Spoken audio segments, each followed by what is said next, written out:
वार देख रहे हैं आप, मैं हूं आपके साथ पूजा यादव। और 4 की वार में सबसे पहले बात करेंगे बिहार की राजनीति, जो इस वक्त सियासी घमासान वहां छिड़ा, उसकी हम बात करेंगे, जहां पर जेडीयू के अंदर ही खींचतान जारी है, दोनों तरफ से बयानबाजी हो रही है। इससे जुड़ी पूरी खबर मैं आपको बताऊंगी, लेकिन उससे पहले अगली खबर आपको बताएंगे मेरे सहयोगी सुरभि तिवारी। बिल्कुल, और 4 के वार में अगली खबर मैं आपको बताने जा रही हूं। दरअसल आज आपको बिहार के बारे में बताएंगे। बिहार में एक खतरनाक कुत्ते की कहानी जो कि लोगों के लिए चुनौती बना हुआ है, 80 लोगों को अपना शिकार बना चुका है। और अगली खबर बताएंगी मेरी सहयोगी मीमांसा मलिक। मैं आज आपको बताने वाली हूं वैशाली ठक्कर के सुसाइड मिस्ट्री के राज के बारे में, क्योंकि जिससे उसने प्यार किया वो ही खलनायक निकला। और अगली खबर बताएंगे मेरे सहयोगी करुण कुमार। बिल्कुल, और मैं आपको बताऊंगा आपको सड़क पर होने वाली स्टंटबाजों की कहानी, जिसका एक वीडियो इस समय खूब वायरल हो रहा है। और इस तरह की तस्वीरें अब आम होती जा रही है, जो कानून को लगातार चुनौती दे रहे हैं। लेकिन सबसे बड़ी खबर के लिए चलते हैं अपनी सहयोगी पूजा के पास। बिल्कुल, इस बीच बड़ी खबर, दिल्ली बीजेपी मुख्यालय में बैठक जारी है। सीसी की बैठक में पीएम मोदी भी मौजूद है, बैठक में अमित शाह भी मौजूद है। नागालैंड, मेघालय और त्रिपुरा को लेकर यह बैठक चल रही है। चुनाव में उम्मीदवारों के नामों पर इस बैठक में चर्चा। देखिए, बड़ी खबर, इस बीच दिल्ली बीजेपी मुख्यालय में बैठक लगातार जारी है। नागालैंड, मेघालय और त्रिपुरा में होने वाले विधानसभा चुनाव को लेकर यह बैठक चल रही है और चुनाव में उम्मीदवारों के नामों पर चर्चा होगी। तो सीसी की बैठक, पीएम मोदी भी मौजूद हैं। नागालैंड, मेघालय, त्रिपुरा को लेकर अब इस मिशन पर यह बैठक चल रही है। यहां पर बीजेपी को बड़ी जीत दिलाने के लिए बैठक चल रही है, स्ट्रैटेजी पर और उम्मीदवारों के नाम पर इसमें चर्चा संभव। सीईसी की बैठक में पीएम मोदी भी मौजूद हैं, बैठक में अमित शाह भी मौजूद है। नागालैंड, मेघालय और त्रिपुरा को लेकर यह बैठक चल रही है। चुनाव में उम्मीदवारों के नामों पर इसमें चर्चा भी होगी। 2 तस्वीरें लगातार आपके सामने। बैठक में इस वक्त पीएम मोदी भी मौजूद है जब वो पहुंचे इस सीईसी की बैठक के लिए, और वहीं साथ ही साथ गृह मंत्री अमित शाह भी बैठक का हिस्सा। तो फिलहाल 2 अलग अलग तस्वीरें भी आपको दिखा रहे हैं। बैठक में पीएम मोदी पहुंचे और साथ ही दूसरी तस्वीर में आप देखेंगे कि अमित शाह यानी गृह मंत्री भी इस बैठक में पहुंचे हैं। आगामी चुनाव को लेकर के बीजेपी का मंथन लगातार जारी है।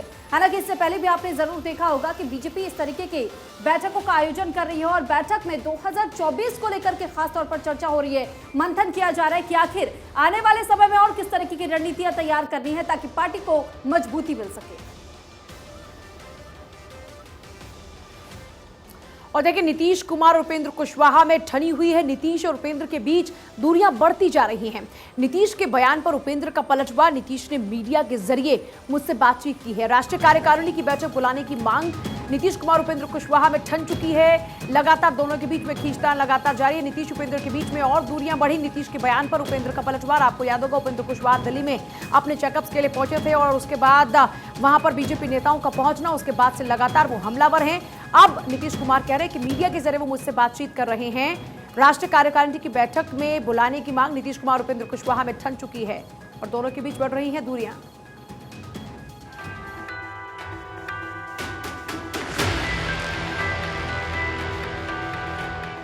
बिहार की राजनीति में 2 नेताओं के बीच सियासी खींचतान का तमाशा दुनिया देख रही है। जेडीयू के अंदर छिड़ा घमासान अब मीडिया की मंडी में लड़ा जा रहा है। ये विवाद तब शुरू हुआ जब दिल्ली में उपेंद्र कुशवाहा से बीजेपी नेताओं ने मुलाकात की और बिहार पहुंचते ही उपेंद्र कुशवाहा ने जेडीयू की सर्जरी करने की वकालत कर नीतीश कुमार के खिलाफ मोर्चा खोल दिया। सवाल पार्टी के साथ साथ नीतीश कुमार पर भी था, तो उसका जवाब भी नीतीश कुमार ने मीडिया के जरिए ही दिया। अब जब मीडिया के मंच पर महासंग्राम छिड़ा तो उपेंद्र कुशवाहा कह रहे हैं, जो लोगों ने कहा उसको नीतीश कुमार ने आगे बढ़ा दिया। 2-4-5 दिनों में कई तरह की बात मेरे बारे में चल रही है और उसमें मुख्यमंत्री जी भी उस तरह की बात को चलाने में शामिल हो गए हैं। पार्टी लाइन से उपेंद्र कुशवाहा की लाइन अलग हुई तो बिहार की सियासत करने वाली जेडीयू में खींचतान को विरोधी दलों ने खूब हवा दी। अगर कहें कि जेडीयू के अंदर से चिंगारी निकल रही थी और विरोधी दलों ने उस पर घी डालकर आग लगाने की पूरी कोशिश की तो ये गलत नहीं होगा।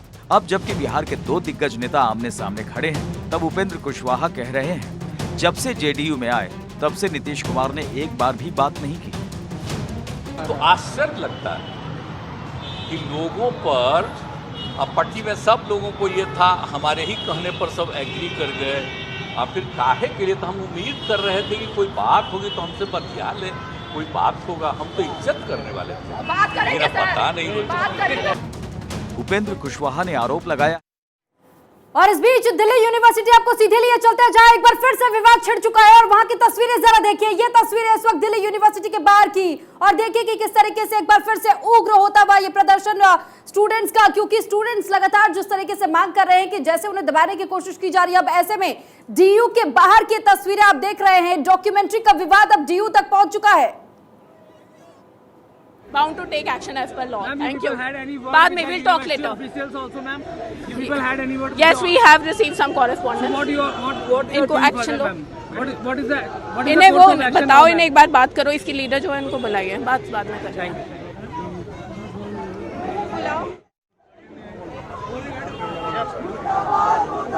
परमिशन नहीं देंगे और हम गुंडागर्दी नहीं सहेंगे। ये हमारा कैंपस है, हम पढ़ते हैं, हमें अधिकार नहीं है। आप बोले चबाश लगा हुआ है, पूरे देश में लगा हुआ है, तानाशाही चल रही है। प्रधानमंत्री आज तक के इतिहास में इतना डरा हुआ प्रधानमंत्री हमने अपने जीवन में देखा है। वो कितना डरा हुआ है। बीबीसी न्यूज बयान कर रहे हैं, अगर आप कह रहे हैं गलत है बीबीसी, आप केस करिए उस पर। मैंने पता नहीं कहाँ छीन लिया हमसे, छीन लिया हमसे। अब कहाँ है पता नहीं, मैं देखेंगे कहाँ है। छीन लिया हमसे लैपटॉप, कहाँ है पता नहीं। Go back, go back. Delhi police, go back. Go back, go back. Delhi police, go back. Go back, go back. Delhi police, मुर्दाबाद, मुर्दाबाद, मुर्दाबाद. Delhi police, मुर्दाबाद, मुर्दाबाद. तो तस्वीरें लगातार आप दिल्ली यूनिवर्सिटी की देख रहे हैं, और लगातार ये तस्वीरों में आप देख पा रहे होंगे कि किस तरीके से दिल्ली यूनिवर्सिटी के स्टूडेंट्स बार बार ये कह रहे हैं कि बीबीसी की जो डॉक्यूमेंट्री तैयार की गई थी, उस डॉक्यूमेंट्री को अगर हम देखना चाहते हैं तो आपत्ति क्या है। Yeah, they have taken away our laptops and all our electrical instruments, so we are not able to do that now. So we are protesting against this brutal action of Delhi police. So why did they take your laptop away? What is the condition? Why would they? Actually, we have already put a request to screen this documentary inside the arts faculty, but the authorities were not ready to give the permission to screen it inside. So we decided to screen the documentary outside the arts faculty with the laptop. So at that point, police is coming with this thing that they have already issued a 144 here, so we can't even peacefully gather and screen the documentary, but we are not ready. Yes, they have snatched the laptop and everything. Even we came with the projectors and screen and everything, but they we are waiting for our friends to come with the laptops and we will screen it here. तो इस BBC documentary को लेकर आप देख रहे हैं किस तरह से विवाद गहराता जा रहा है, और डिटेल्स हम ले लेते हैं। हमारे साथ हमारे सहयोगी केशव इस वक्त जुड़े हुए हैं। केशव, पहले हंगामा होता है जेएनयू में, उसके बाद जामिया में भी इसी तरह के हालात, और अंबेडकर यूनिवर्सिटी में भी यही जानकारी मिल रही है कि वहां भी जो छात्र हैं वो विरोध प्रदर्शन कर रहे हैं। मांग हो रही है कि ये डॉक्यूमेंट्री दिखाने की इजाजत दी जाए।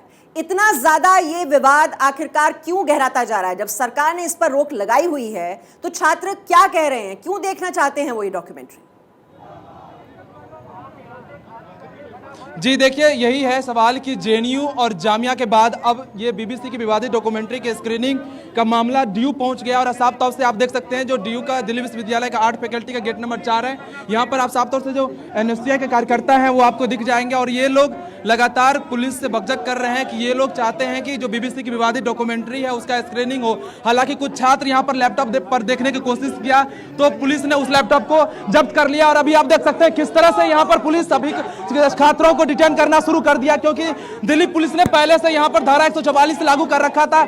और इसके बावजूद यहाँ पर जैसे ही कार्यकर्ताओं का जुटान शुरू हुआ वैसे ही यहाँ पर आप देख सकते हैं कि दिल्ली पुलिस ने डिटेन करना शुरू कर दिया। देख सकते हैं ये आप भारत 24 पर एक्सक्लूसिव तस्वीर है कि दिल्ली पुलिस छात्रों को डिटेन करना शुरू कर दिया। जो एनएसयूआई का कार्यकर्ता है उसको डिटेन करना शुरू कर दिया। और देख सकते हैं दिल्ली पुलिस सभी जो एनएसयूआई का कार्यकर्ता है उसको गाड़ी में भरना शुरू कर दिया। देख सकते हैं पहले से दिल्ली पुलिस ने इन तमाम इलाकों दिल्ली यूनिवर्सिटी के बाहर धारा 144 लागू कर दिया था। इसके बावजूद ये कार्यकर्ता इधर जुटे थे। तो आप देख सकते हैं सीधे तस्वीरें एक्सक्लूसिव भारत 24 पर इन छात्रों को दिल्ली पुलिस ने गिरफ्तार करना शुरू कर दिया। और ये आर्ट फैकल्टी के बाहर जितने भी छात्र थे सभी को बस पे भरने को डिटेन करने की कोशिश की जा रही है। देख सकते हैं दिल्ली पुलिस सभी छात्रों को यहाँ पर गिरफ्तार। दिल्ली पुलिस हम लोग को डिटेन कर लिया गया है। हाँ, इतना सही चलेगी नहीं। आप पुलिस बुलाइए, जो मर्जी करिए, पर हम रुकने वाले नहीं है, हम ढुकने वाले नहीं है।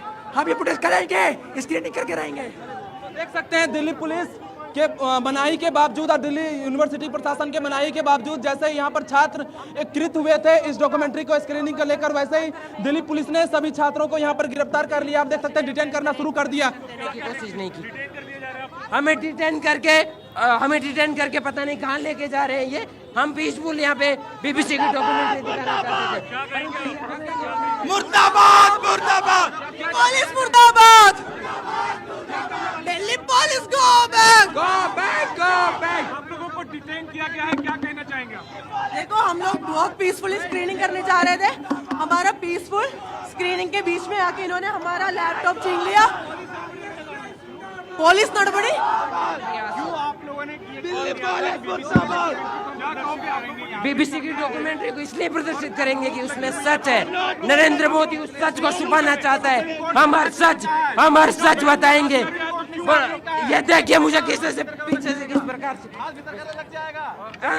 देख सकते हैं दिल्ली पुलिस जितने भी अनुसूया के छात्र थे सभी को यहाँ पर गिरफ्तार करके बस में डिटेन करके ले जा रही है, क्योंकि दिल्ली पुलिस की तरफ से इन छात्रों को यहाँ पर जो विवादित डॉक्यूमेंट्री थी बीबीसी की, उसकी स्क्रीनिंग करने की परमिशन नहीं दिया गया था और दिल्ली यूनिवर्सिटी के प्रशासन की तरफ से भी इन लोगों को परमिशन नहीं दिया गया था। इसके बावजूद जो एनएसयूआई के छात्र थे वो यहाँ पे एकत्रित हुए थे। ऐसे में दिल्ली पुलिस द्वारा इन सभी छात्रों को डिटेन कर दिया गया है और फैकल्टी 4 नंबर गेट के बाहर से इन छात्रों को देख सकते हैं बस में भर के ले जाया जा रहा है और किसी को मीडिया से बात भी करने की कोशिश नहीं किया जा रहा है। तो देख सकते हैं आप साफ तौर से ये तस्वीरें एक्सक्लूसिव भारत 24 पर कि दिल्ली यूनिवर्सिटी गेट नंबर 4 से जितने भी छात्र थे सभी को यहां से डिटेन कर दिया गया है। तो ये एक्सक्लूसिव तस्वीरें देख सकते हैं भारत 24 पर किस तरह से जो छात्र यहां पर एकत्रित हुए थे बीबीसी की डॉक्यूमेंट्री के स्क्रीनिंग करने के लिए, तो उन सभी छात्रों को फिलहाल यहां पर डिटेन कर दिया गया है, क्योंकि दिल्ली पुलिस की तरफ से पहले ही इन सभी क्षेत्रों में धारा 144 लागू कर दिया गया था। इसीलिए यहां पर किसी भी प्रकार के कोई भी कार्यक्रम नहीं कर सकते। दिल्ली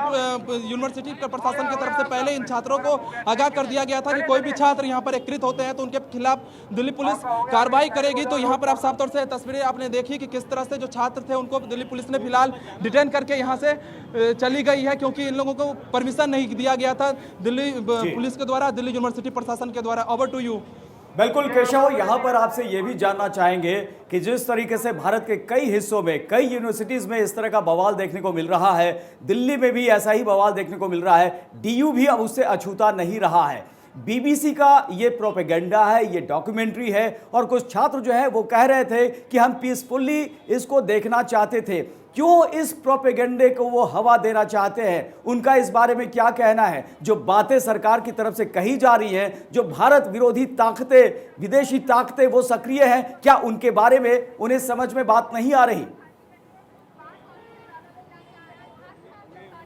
जी देखिए, सवाल यही है क्योंकि सबसे पहले जेएनयू से में देखना शुरू हुआ। मंगलवार को आपको याद होगा जेएनयू में जो लेफ्ट से जुड़े हुए छात्र संगठन है उन्होंने आह्वान किया था कि रात 9 बजे जेएनयू में जो बीबीसी की विवादित डॉक्यूमेंट्री है उसकी स्क्रीनिंग की जाएगी। हालांकि जेएनयू प्रशासन ने उन लोगों को परमिशन नहीं दिया था, इसके बावजूद उन लोगों ने स्क्रीनिंग करना शुरू किया। तो जेएनयू में आपने देखा था किस तरह से कथित तौर पर पत्थरबाजी और हाथापाई हुई थी। उसके बाद बुधवार को जामिया में यही होता है, वहाँ पर पुलिस ने डिटेन किया था। और आज दिल्ली यूनिवर्सिटी, जहाँ दिल्ली यूनिवर्सिटी में अमूमन इस तरह के कोई भी कार्यक्रम नहीं होते थे, लेकिन आज दिल्ली यूनिवर्सिटी में भी आपको दिल्ली पुलिस की तरफ से प्रतिक्रिया आ रही है। मैं चाहूंगा मैम डिटेन करके कहाँ लेके गया, तो आप तौर से देख सकते हैं कि दिल्ली पुलिस ने डिटेन कर लिया छात्रों को। हालांकि क्योंकि दिल्ली पुलिस की तरफ से पहले भी इन लोगों को परमिशन नहीं दिया गया था और धारा 144 लागू कर दिया गया था इस एरिया में। तो ऐसे में गैर कानूनी तरीके से यहाँ पर इन छात्रों ने यहाँ पर प्रदर्शन करना चाहा और स्क्रीनिंग करना चाहा। तो ऐसे में दिल्ली पुलिस ने इन छात्रों को डिटेन कर लिया।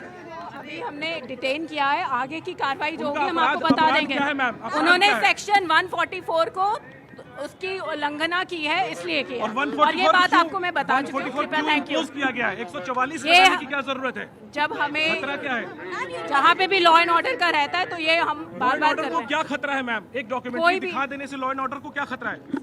देखिए, जो भी है, जो चीज पब्लिक ऑर्डर को नुकसान दे सकती है या ट्रैंक्विलिटी खराब कर सकती है, पीस को अफेक्ट करती है, तो वहाँ पे हमें एक्शन लेना पड़ता है। बच्चों को डिटेन और ये सब प्रिवेंटिव एक्शन होते हैं। कितने बच्चों को डिटेन किया? प्रिवेंटिव एक्शन है। मैम, कितने बच्चों को डिटेन किया गया? ये बात है। तो साफ तौर से आपने सुना, दिल्ली पुलिस का कहना है कि धारा 144 का इन छात्रों ने उल्लंघन किया, इसलिए इन छात्रों को यहां से फिलहाल गिरफ्तार करके डिटेन कर दिया गया है, क्योंकि इन छात्रों को परमिशन नहीं मिला था दिल्ली यूनिवर्सिटी की तरफ से और दिल्ली पुलिस की तरफ से, इसलिए उसका उल्लंघन करते हुए जैसे इन लोगों ने धारा 144 का उल्लंघन किया, वैसे ही दिल्ली पुलिस ने इन छात्रों को यहां से डिटेन करके गिरफ्तार करके लेकर कहां ले जाया जा रहा है, इसको लेकर पुलिस कुछ भी कहने को तैयार नहीं है। आपके पास कोई जानकारी है कि डिटेन करके इनको कहां ले जाया गया है? जी देखिए, जो डिटेन करके जब ले जाती है पुलिस, तो कुछ किलोमीटर दूर ले जाकर किसी थाने में कुछ देर रखा जाता है इन छात्रों को, उसके बाद फिर छोड़ दिया जाता है। अभी स्पष्ट नहीं हो पाया कि दिल्ली यूनिवर्सिटी से जिन छात्रों को डिटेन किया गया, गिरफ्तार किया गया, उसको दिल्ली पुलिस कहां लेकर गई है, लेकिन कुछ दिल्ली में ही किसी थाने में लेकर जाती है दिल्ली पुलिस, वहाँ पर कुछ देर इन छात्रों को रखती है, फिर उसके बाद छोड़ दिया जाता है। तो आप साफ तौर से देख, अभी फिलहाल दिल्ली पुलिस ने यही कहा कि कहाँ लेकर गई है, यह स्पष्ट नहीं हो पाया है। जी केशव, लेकिन कहीं ना कहीं जिस तरीके से देखिए प्रोपागेंडा के तहत में बीबीसी ने इस डॉक्यूमेंट्री को तैयार किया और आईटी नियमों को लागू करते हुए इस पर प्रतिबंध लगाया गया, लेकिन स्टूडेंट्स इस बात को मानने को तैयार क्यों नहीं है? आखिर क्या आपत्ति है और क्यों वो बार बार इस डॉक्यूमेंट्री को देखने के लिए जगह जगह पर यानी अलग अलग यूनिवर्सिटीज में इसकी स्क्रीनिंग करवा रहे? क्या इसके पीछे की मानसिकता स्टूडेंट्स की पता चल पाई है? स्टूडेंट्स की तरफ से कुछ बताया गया? जी देखिए, वही सवाल है कि वामपंथी संगठन से जुड़े हुए जो छात्र हैं वो लगातार मोदी सरकार से के एजेंडे के खिलाफ हमेशा रहती है। तो अब ये जो डॉक्यूमेंट्री है वो भी प्रधानमंत्री नरेंद्र मोदी के खिलाफ है। तो ऐसे में जो वामपंथी संगठन है वो लगातार इस डॉक्यूमेंट्री को देश को दिखाना चाहते हैं, इसलिए जब इस डॉक्यूमेंट्री को बैन कर दिया गया है उसके बावजूद भी जो वामपंथी संगठन है वो देश भर के कई यूनिवर्सिटी में इस डॉक्यूमेंट्री का स्क्रीनिंग करना चाहते हैं। उसी का ये आज जो था DU में, और DU में आज जो कांग्रेस से हुआ छात्र संगठन है एनएसयूआई, उसके तरफ से यहाँ पर स्क्रीनिंग का आह्वान किया गया था, तो दिल्ली पुलिस ने फिलहाल गिरफ्तार किया है। तो आप समझ सकते हैं कि किस तरह से जो प्रधानमंत्री के खिलाफ यहाँ पे देख सकते हैं कुछ, यहाँ पर देख सकते हैं एक और कार्यकर्ता को यहाँ पर दिल्ली पुलिस ने गिरफ्तार कर लिया। ये देख सकते हैं भारत 24 पर एक्सक्लूसिव तस्वीर है। कुछ और छात्रों को यहाँ पर देख सकते हैं, ये देख सकते हैं कुछ और जो दिल्ली यूनिवर्सिटी के जो छात्र थे, एनएसयूआई से जुड़ा हुआ छात्र, उसको फिलहाल गिरफ्तार कर लिया है। यहाँ पर देख सकते हैं जो और छात्र कुछ आए हुए थे, क्योंकि एनएसयूआई के साथ साथ भीम आर्मी के जो छात्र संगठन है उसने भी आज दिल्ली यूनिवर्सिटी के गेट नंबर 4 पर आह्वान किया था इस डॉक्यूमेंट्री का स्क्रीनिंग करने का। तो ऐसे में जो कुछ छात्र अभी आए हुए थे, इन सभी छात्रों को दिल्ली पुलिस आपको डिटेन करते हुए आपको साफ तौर से नजर आ रही होगी, क्योंकि बिना परमिशन यहाँ पर छात्र आ रहे हैं इस डॉक्यूमेंट्री का स्क्रीनिंग करने के लिए। तो ऐसे में इन छात्रों को फिलहाल दिल्ली पुलिस डिटेन करके बस में यहाँ से गिरफ्तार करके ले जा रही है। यूनिवर्सिटी के पास से धारा 144 लागू कर दी गई है और अब वहां पर प्रिवेंटिव एक्शन के तौर पर जो छात्र वहां पर विरोध प्रदर्शन कर रहे हैं उनको हिरासत में लिया जा रहा है। वहां से आप केशव की ये ग्राउंड रिपोर्ट देख रहे थे और इस वक्त हमारे साथ अक्षय भी हैं अंबेडकर यूनिवर्सिटी से। अक्षय, ये बताइए वहां पर इस वक्त क्या हालात हैं, क्योंकि हम देख रहे हैं कि छात्र लगातार विरोध प्रदर्शन कर रहे हैं, उन्हें हिरासत में लिया जा रहा है और अंबेडकर यूनिवर्सिटी के छात्र भी लगातार मांग कर रहे हैं कि आप बीबीसी की डॉक्यूमेंट्री देखने की हमें इजाजत दीजिए। इस वक्त वहां पर क्या हालात?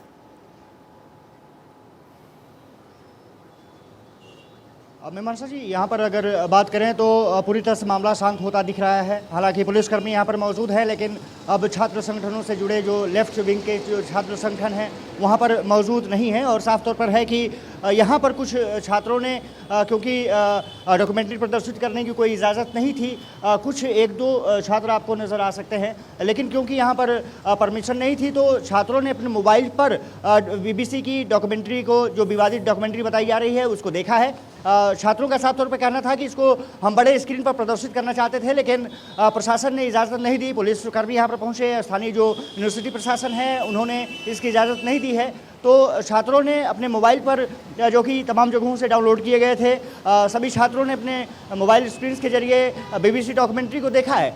और साफ तौर पर उनका यही आरोप था कि हम इसलिए देखना चाहते हैं क्योंकि बीबीसी डॉक्यूमेंट्री में ऐसा क्या कुछ है कि सरकार भी प्रतिबंध लगा रही है, यूट्यूब से हटाया जा रहा है। और बिल्कुल अक्षय, ये देखिए विवाद जो है ये लगातार गहराता जा रहा है और बीबीसी डॉक्यूमेंट्री जिस पर रोक लगाई हुई है सरकार ने, ये कहते हुए कि ये दरअसल प्रोपेगेंडा का हिस्सा है।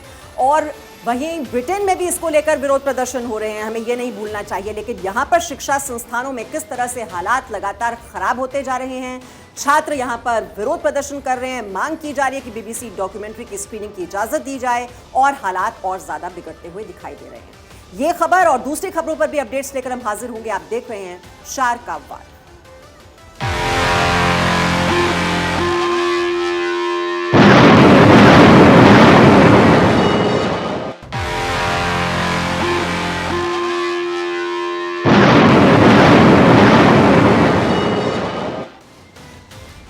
और एक बार फिर से आप सभी लोगों का स्वागत है। आप सभी लोग देख रहे हैं चार का वार। शुरुआत करेंगे एक बार फिर से बड़ी खबर के साथ में। नीतीश कुमार और उपेंद्र कुशवाहा में ठन चुकी है। नीतीश और उपेंद्र के बीच और बढ़ गई दूरी। नीतीश के बयान पर उपेंद्र का पलटवार। नीतीश ने मीडिया के जरिए मुझसे बातचीत की, राष्ट्रीय कार्यकारिणी की बैठक बुलाने की मांग। देखिए दोनों के बीच में लगातार खींचतान जारी है, बयानबाजियों का दौर चल रहा है। उपेंद्र कुशवाहा और नीतीश कुमार एक बार फिर से यहाँ पर देखिए बयानबाजी के कारण आमने सामने आ चुके। नीतीश कह रहे कि मीडिया के जरिए मुझसे बातचीत की है, राष्ट्रीय कार्यकारिणी की बैठक बुलाएं।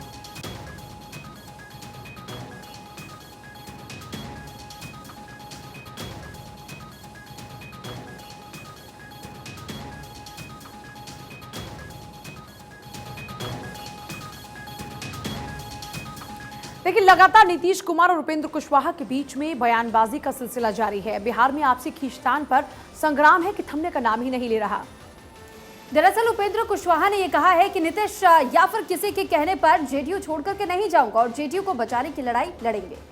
उन्होंने ललन सिंह को सीधी चुनौती दी। उन्होंने कहा कि 2 फरवरी को किसी भी कीमत पर स्वर्गीय जगदेव प्रसाद की जयंती मना कर रहे हैं। और जेडीयू नेतृत्व के कहने से आयोजन नहीं रुकेगा। ये आयोजन गैर राजनीतिक संगठन के बैनर तले होगा।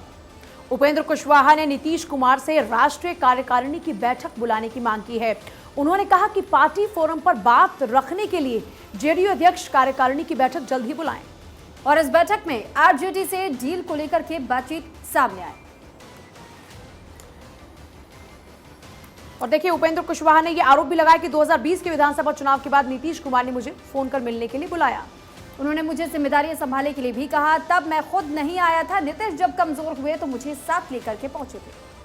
और 2009-2020 में नीतीश मुझे बुलाकर लाए। कुशवाहा ने बताया कि दिसंबर के तीसरे हफ्ते में नीतीश कुमार से मुलाकात की थी। मैंने कुर्नी विधानसभा उपचुनाव के बाद पार्टी के कमजोर स्थिति की जानकारी दी। लेकिन नीतीश मजबूती पर एक्शन लेने के बजाय मेरे बीजेपी के साथ जाने की आशंका जताते रहे। मैंने अपनी पार्टी का विलय जेडीयू के साथ किया और तब भी जेडीयू को नंबर 1 बनाने का लक्ष्य रखा था। और प्रशांत झा हमारे साथ जुड़ रहे हैं, मेरे सहयोगी, सीधे उनकी तरफ रुख करेंगे। प्रशांत, विवाद है कि थमने का नाम ही नहीं ले रहा और ये बड़ी बात यह है कि अब जेडीयू को लेकर दोनों के बीच में आपस में ही वर्चस्व की लड़ाई शुरू हो चुकी है।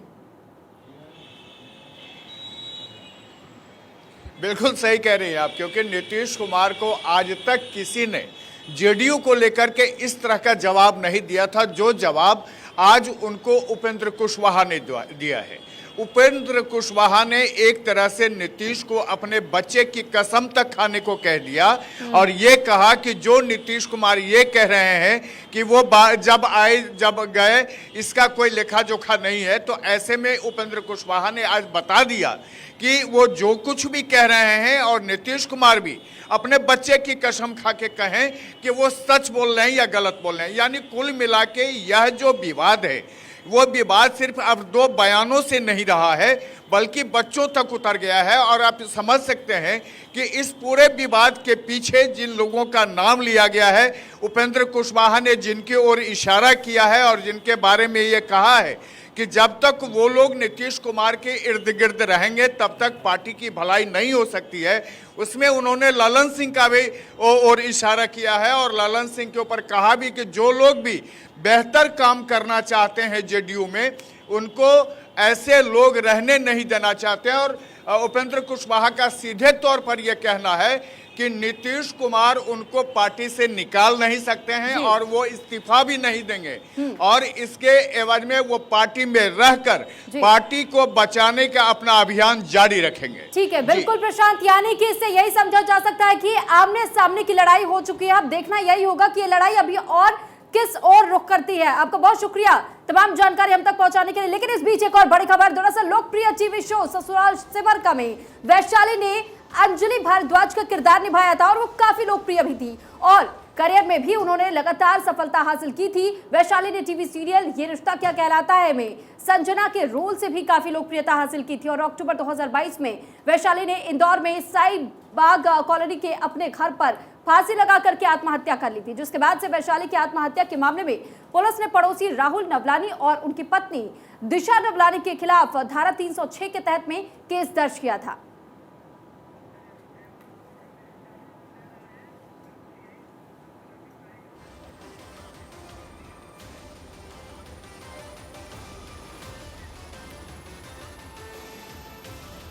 तो चलिए अब आपको फिर से ग्राफिक्स जरिए बताते हैं कि वैशाली ठक्कर के केस में अब तक क्या हुआ।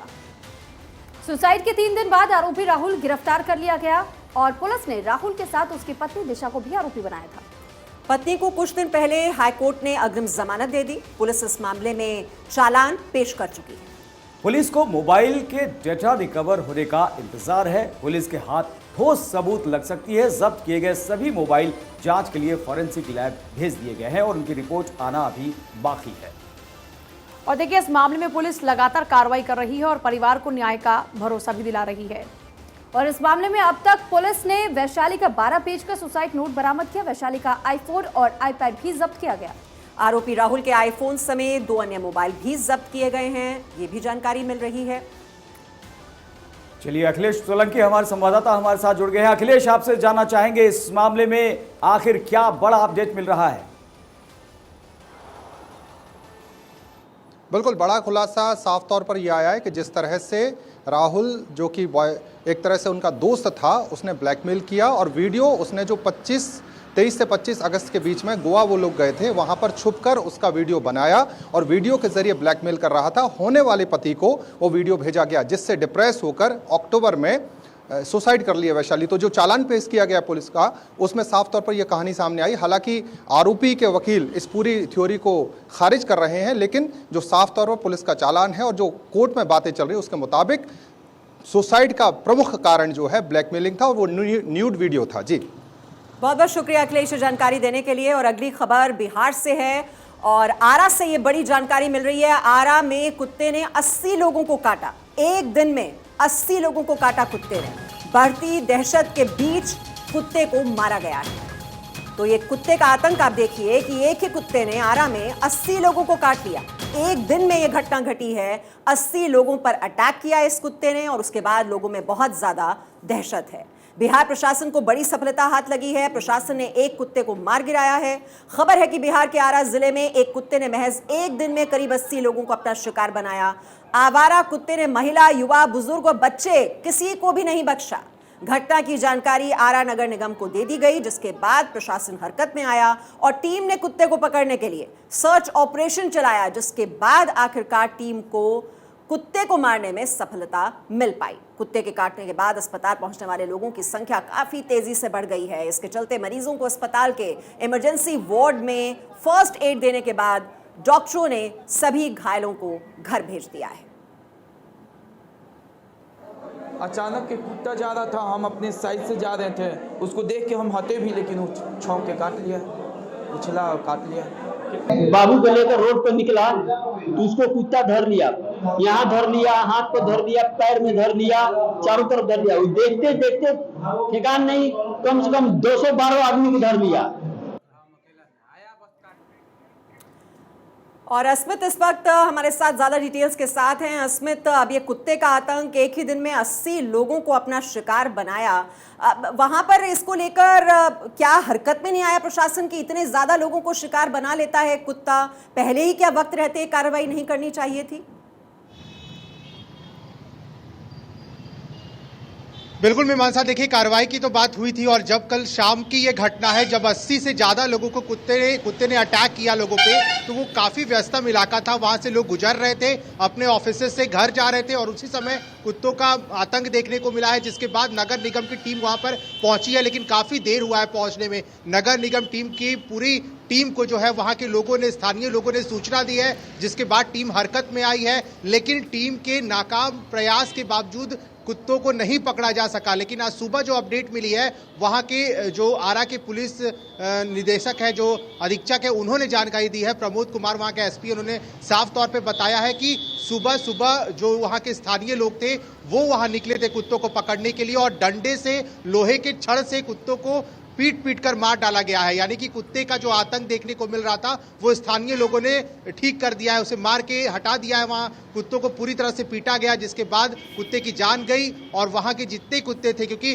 काफी ज्यादा कहा जा रहा था, आरा के पहले भी बेगूसराय से भी ऐसी तस्वीरें निकल के आई थी जहां कुत्तों का आतंक देखने को मिला था। 80 से ज्यादा लोगों का इलाज आरा के सदर अस्पताल में चल रहा था। कल 26 जनवरी के कारण अलग से विशेष कैंप लगाया गया था और वहां के पुलिस अधीक्षक खुद उस कैंप पे मौजूद थे, मॉनिटरिंग कर रहे थे।